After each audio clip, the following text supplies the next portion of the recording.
Shoutout guys, another tutorial, another song tayo. So, hanggang tayo mula trending na trending to, no? Lalo na sa Facebook at TikTok ata kung dito nagkakamali. Ang title ito ay Selos by Shaira. So, supportan natin to. Hanapin natin ang channel, no? Lalagay ko ang audio o YouTube link. So, 2 parts lang ata to, 2 parts. Start tayo kaagad, yung intro. So, intro at chorus, parehong chords yung ginamit. Ang verse lang mag-iiba. So, 2 parts lang siguro. So, yung intro, yung so, mga chords doon ay play ko muna.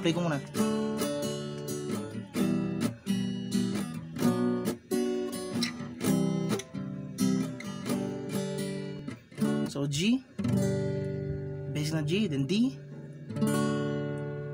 then E minor, and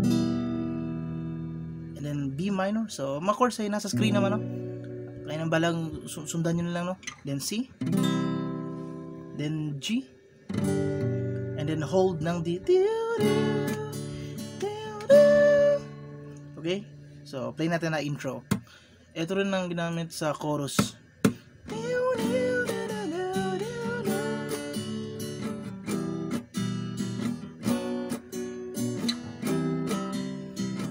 Then hold ng D. So, twice ito para sa intro. So, repeat. G, D, E minor, B minor, C, and G. So, twice yan sa intro. And then, sa chorus ata twice rin. Basta yan ang chords, okay? And then, pagkatapos nyan, verse.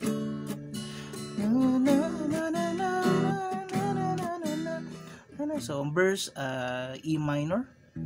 Hold muna.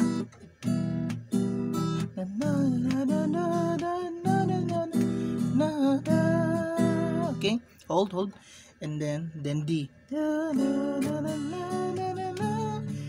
Then balik ng E minor. Gets? Then D ulit.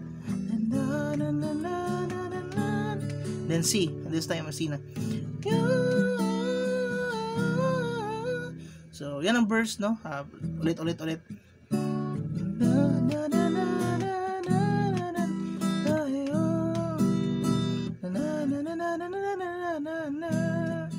Then don't D, then E minor, then D ulit, then C. Okay, so yan na lahat ng chords ng verses, no? At gaya ng lagi kong sinasabi, kayo na bala mag-timing. At ang starting pattern pala, ganito lang, pasimplihin natin. Down, down, up, down, up. Okay? Down, down, up, down, up. Okay? So, play natin na. Down, down, up, down, up, down, down, up, down, up, down. Okay?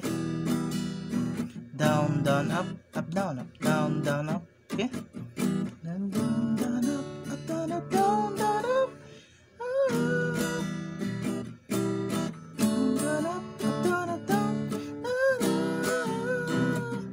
Pati sa chorus, ito pa rin ang strong pattern. Down, up, down. So, okay na bala mag-timing.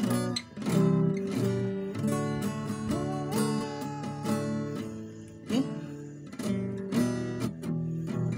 So, yan na lahat. Yung sinabi ko, kayo na bala mag-timing sa MP3. Sundan nyo lang yung mga chords. Kasi yun lang ang mga chords, 2 parts lang ata. Intro at chorus, parehong chords na ginamit. Mag-iiba lang ay ang verses. So, hanggang dito mga tutorial. See you sa mga next na uploads natin. Trending song by Shaira. Ang title ay Selos. Bye bye guys.